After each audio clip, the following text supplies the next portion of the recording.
I'm at Vertical Endeavors today, a climbing gym, and I am here with Dave, the Director of Safety, Training, and Guiding. Correct. And we are going to talk about the benefits of climbing, how to get started, just sort of all of it. So I've actually climbed just a couple of times in my life, and I think it's a really fun indoor hobby. And I'm interested in getting my kids started. It seems like a fun family activity. So what do I need to do to get started, Dave? Well, you just need to have a good attitude and want to get physical, also be thoughtful about climbing. Climbing is an inherently dangerous sport, so you do have to approach it with a modicum of, safety in mind. So it's interesting that you say it's inherently dangerous, but we were talking earlier, just a little bit before we started this interview, and injuries in indoor climbing are maybe a lot less, you were saying, than some of the sports like football and those kinds of things. Oh, absolutely. You're much less apt to be hurt here in our indoor facility than, in my opinion, you are on a football field or a baseball diamond or anything like that. Okay. But we do have gravity working against us, if you will, so we do want to be careful, make sure we're following the certain procedures we're going to give to you.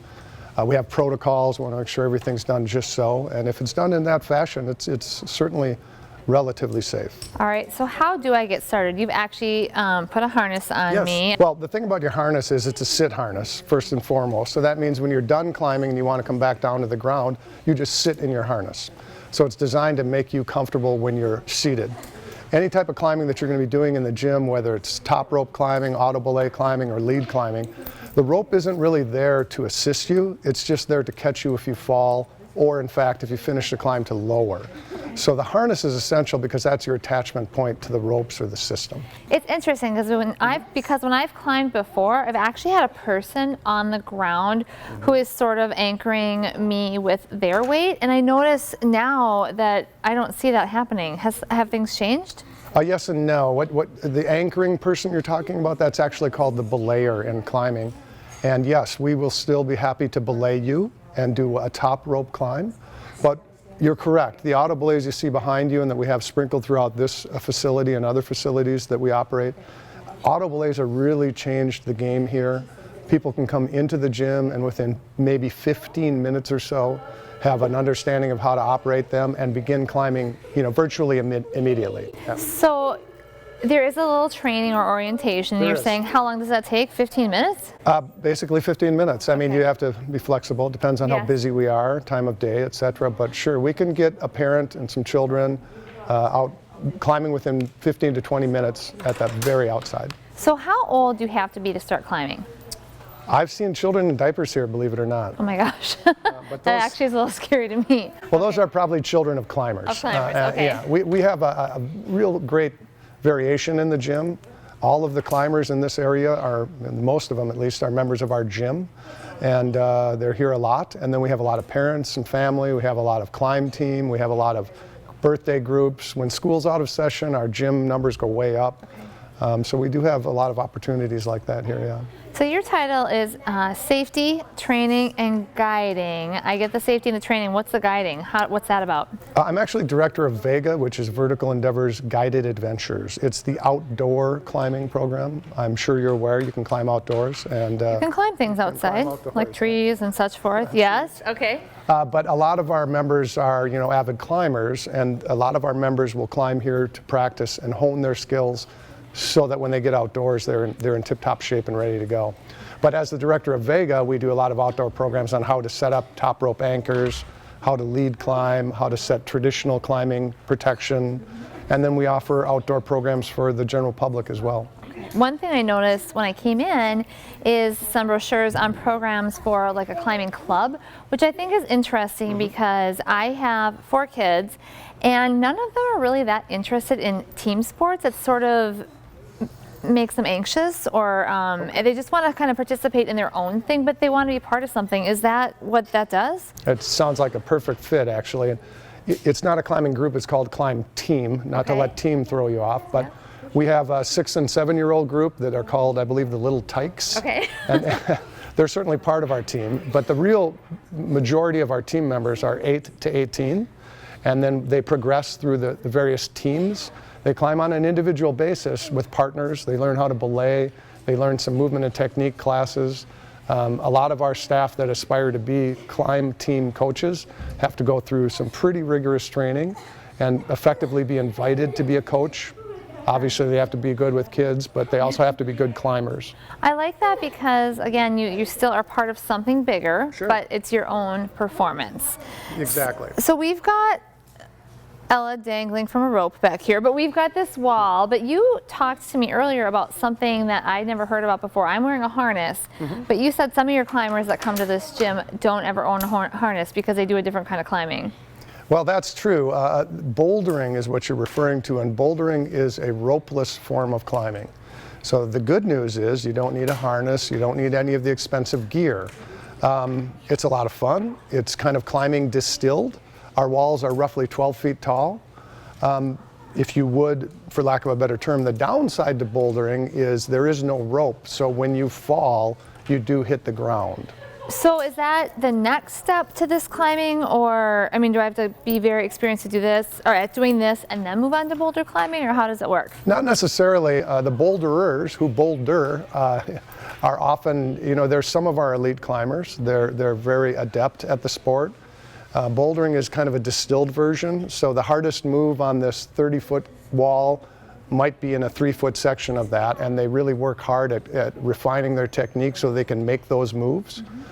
They often will have a spotter to help assist them from hitting the back of their head or neck when they fall. So a lot of our members are just kind of into bouldering. Okay. The majority of the boulderers that I know, though, do also top rope and lead climbing. But you can start there and finish there if you want. Okay, this has been really educational, and I kind of think I want to give this a go because the kids are having all the fun. Can I get on this wall? I guess you can. All right. Let's Thanks. figure it out.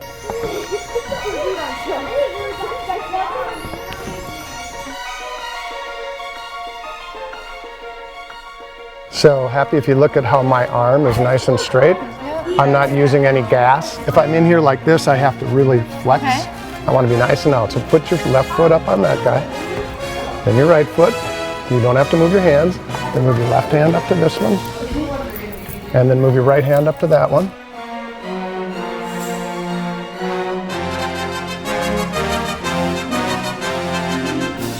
Stand up with your right foot, just one, look, we can stand on one foot, yep.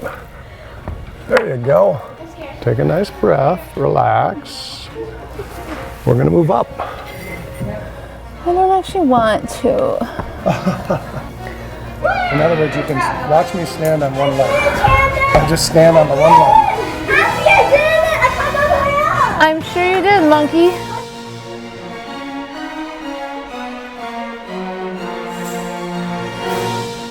Right by your left thigh is a great left foothold. When you stand on that, it'll feel like $1,000,000.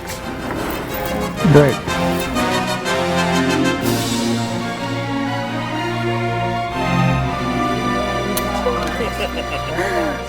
So we're at the boulder wall now. This is different than the area that we were just at because we do this without a harness. Talk to me about how I would get started with this. What's the technique I use? Sure, well, you have to use some slightly different technique for the most part. You always have to remember that you don't have a rope. So you will, Good point. You will hit the ground. Okay. But I noticed that this is kind of springy here. This is similar to a gymnastic floor. Okay. We call it in the business an impact attenuating or lessening surface. It's a very flexible, pliable surface because everybody here does land on it at some point or another. Now the idea, of course, is to land on your feet, but that doesn't always happen. Okay. Okay. You need to be careful here when you climb on these surfaces because one of the things you'll find, I know you said you were a little tired earlier from the climbing we did previously. Don't tell people that. Well, maybe you're not tired. I'm a little ready. Okay. All right. Let's go. But Okay. if you grab these things in this kind of a movement, you're going to be Like really flexing my arm, you mean? yeah. Okay. You're going to be using a lot of gas and strength. So you really want to be out like this and have a straight arm. So you want to move with a straight arm. So you come up, grab it straight here, move across. You're not bending your arm. In other words, I still have all the strength here. I'm using my skeleton. And you're only using your legs. Well, I'm kind of focused on my arms right now. Okay. When I move with my legs, I can come out to this position and it's not that stressful. If you're in like this, you're shaking and you know, in a position where you're almost going to fall. And then when you fall, try to just swing out and land on your feet. Well, that looks easy. It is easy. I mean, obviously. All right. There you go. I don't like that. That's a nice one. Feet up carefully. Don't forget to breathe. You move your left hand up there. Actually, this is it. Swing out and land on your feet. There you go. Good job. All right. Excellent. You're a boulder. I'm a boulder! Woo!